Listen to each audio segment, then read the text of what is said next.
Lahore high court के हुक्म पर इलेक्शन कमीशन ने अमल दरामद कर दिया। डिस्ट्रिक्ट रिटर्निंग ऑफिसर्स और असिस्टेंट रिटर्निंग ऑफिसर्स की तैनाती का नोटिफिकेशन वापस ले लिया गया। लाहौर हाई कोर्ट के हुक्म के बाद इलेक्शन कमीशन ने इंतखाबी अमल की ट्रेनिंग भी रोक दी। लाहौर हाई कोर्ट ने सिविल अफसरों को बतौर रिटर्निंग ऑफिसर्स तैनात करने के नोटिफिकेशन को मुअत्तल करने का हुक्म दिया। इलेक्शन कमीशन का चारों सूबाई इलेक्शन कमिश्नर्स के नाम मरासला जारी। रिटर्निंग अफसरान की ट्रेनिंग 16 दिसंबर तक शेड्यूल थी।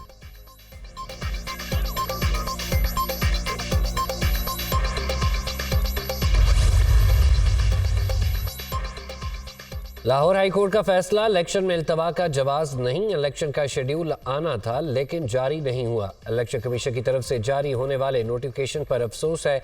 सुप्रीम कोर्ट से मुतालबा करते हैं कि इलेक्शन वक्त पर कराए जाएं। पहले से ही हमारा मुतालबा था कि जुडिशल मजिस्ट्रेट बतौर रिटर्निंग अफसर तैनात किए जाएं।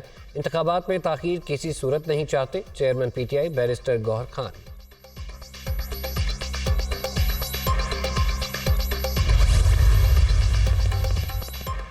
PTI 8 फरवरी के इंतखाबात मुलतवी कराने की साजिश कर रही है। इलेक्शन के खिलाफ PTI की दरख्वास्तें इलेक्शन से फरार की मनसूबाबंदी है। साइफर की तरह PTI आम इंतखाबात के खिलाफ साजिश कर रही है। इंतखाबात में ताखीर हुई तो जिम्मेदार PTI होगी। PTI मुल्क में आइनी बहरान पैदा करके सियासी अदम इस्तेहकाम चाहती है। 2018 के इंतखाबात में भी ब्यूरोक्रेसी ने ही डिस्ट्रिक्ट रिटर्निंग अफसरान की जिम्मेदारी निभाई थी। सदर नून लीग शहबाज शरीफ का बयान।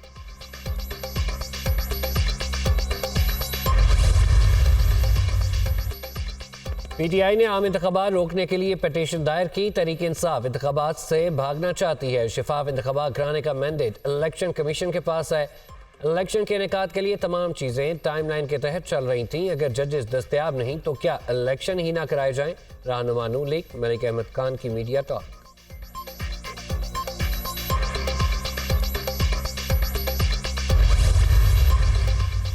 6 साल पर पहली आजमाइशों के बाद आखिरकार मेरी बेगुनाही की तस्दीक हो गई। मुझसे दुश्मनी करने वालों ने मेरे पाकिस्तान को क्यों निशाना बनाया? मेरे अवाम का क्या कसूर था, उनको क्यों निशाना बनाया? चलें, किसी लाडले को लाने के लिए मुझे हटाना, झूठे मुकदमात में फंसाना और सजाएं दिलवाना ज़रूरी था, लेकिन पाकिस्तान को किस जुर्म की सजा दी गई? मुझे क्यों निकाला? नवाज शरीफ ने एक बार फिर सवाल उठा दिया। मुझे हटाकर किसी लाडले को लाने के लिए पाकिस्तान को सजा क्यों दी गई? अल्लाह का शुक्र है मेरे खिलाफ सारे मुकदमा जाली और फ्रॉड निकले। अब वहां से गवाहियां आ रही हैं जहां से उम्मीद भी ना थी। शर्मनाक खेल के सारे किरदार वाजे हो चुके। मुझे जब भी इक़्तिदार मिला कई गुना बेहतर पाकिस्तान छोड़ कर गया, मगर मुझे सिसिलियन माफिया और गॉडफादर की गालियां दी गई। मुझे असल खुशी उस वक्त होगी जब अवाम भी बरी होंगे। उन्हें बिजली और गैस के भारी बिलों से निजात मिलेगी। कौम अब खुद अदालत और खुद जज है। उम्मीद है 8 फरवरी को खुशहाल पाकिस्तान के हक में फैसला देगी। कायद नून लीग नवाज शरीफ का कौम से खिताब।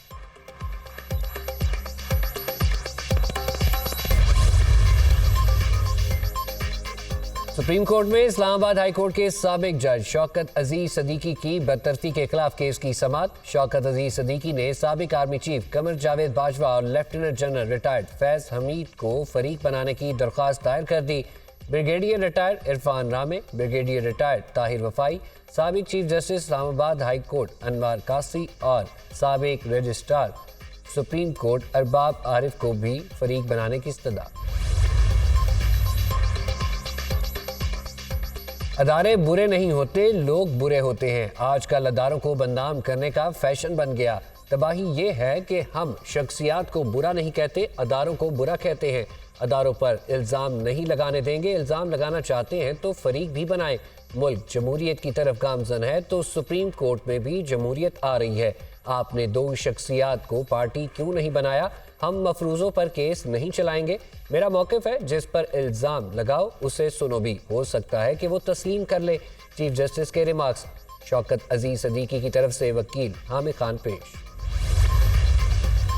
जस्टिस मुजाहिर अकबर नकवी के खिलाफ रेफरेंस सुप्रीम जुडिशल काउंसिल की पहली ओपन समाअत। जस्टिस मुजाहिर नकवी को 1 जनवरी तक जवाब जमा कराने की हिदायत। गवाहों की फहरिस्त भी तलब कर ली गई। आप पर लगे इल्जामात सच्चे हैं या झूठे, कोई वजाहत है तो जवाब दे दें। आपने कहा ओपन कार्रवाई हो, हमने ओपन कर दी। आपको सारा रिकॉर्ड भी दिखा देते हैं। हम आपकी पीठ पीछे कार्रवाई नहीं करना चाहते। मैं खुद इस सूरत हाल से गुजर चुका हूँ, नहीं चाहता आप भी इन हालात से गुजरें। चीफ जस्टिस काजी फाइज ईसा के रिमार्क्स। पहली समाअत पर भी बुलाया गया, लेकिन ये मालूम नहीं इल्जामात क्या हैं। लगता है जुडिशल काउंसिल पहले ही अपना फैसला कर चुकी है। हमारी दरखास्तें सुप्रीम कोर्ट में मुकर्रर हैं, आईनी हक दिया जाए। वकील ख्वाजा हारिस के दलाल। सुप्रीम जुडिशल काउंसिल ने समाअत 11 जनवरी तक मुलतवी कर दी।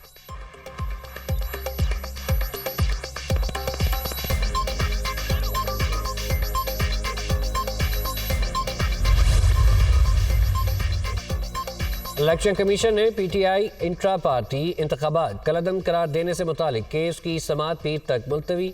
इंट्रा पार्टी केस में पीटीआई ने दस्तावेजात फ्राहम कर दी। दीगर सियासी जमातों के भी इंट्रा पार्टी इंतखाबात पर बहुत से एतराज़ात उठे।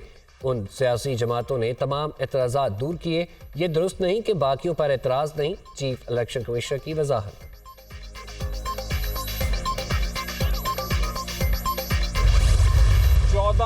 14 जो पिटिशनर्स हैं जिन्होंने ये दरख्वास्त की है इलेक्शन कमीशन ऑफ पाकिस्तान में दायर, हमने अपने डेटा बैंक में चेक किया है।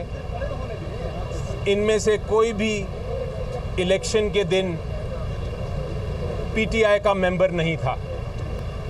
हमने उस कानून, अपनी आइन 2019 का आइन है पीटीआई का, उसके मुताबिक इलेक्शन कराए।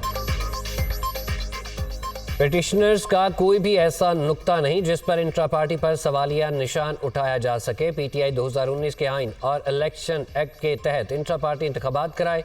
कोई मुखालिफ उम्मीदवार ना हो तो वोटिंग की जरूरत नहीं होती। तहरीक इंसाफ के वकील अली जफर की मीडिया से गुफ्तगू। तहरीक इंसाफ की दस्तावेजात तजादात का मजमुआ है। पीटीआई ने इंट्रा पार्टी के नाम पर एक फ्रॉड किया। पीटीआई में आने वाले नए लोग कहते हैं मैं पीटीआई का मेंबर नहीं। तहरीक इंसाफ को पहले एटीएम फिर कंगले ग्रुप ने लूटा। ये जमहूरियत की बुनियादी जंग है। हम ये जंग हर फोरम पर लड़ेंगे।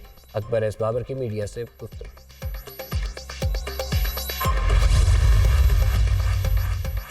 साबिक चेयरमैन पीटीआई की तोशाखाना में नाअहली के खिलाफ दरख्वास्तें समाअत के लिए मुकर्रर। लाहौर हाई कोर्ट का 5 रुकनी larger bench intra party election दोबारा कराने के हुक्म के खिलाफ भी दरख्वास्त पर समाअत करेगा। जस्टिस शाहिद बिलाल हसन की सरबराही में समाअत आज होगी। बेंच में जस्टिस शम्स महमूद, जस्टिस शाहिद करीम, जस्टिस शहराम सरवर चौधरी और जस्टिस जवाद हसन शामिल।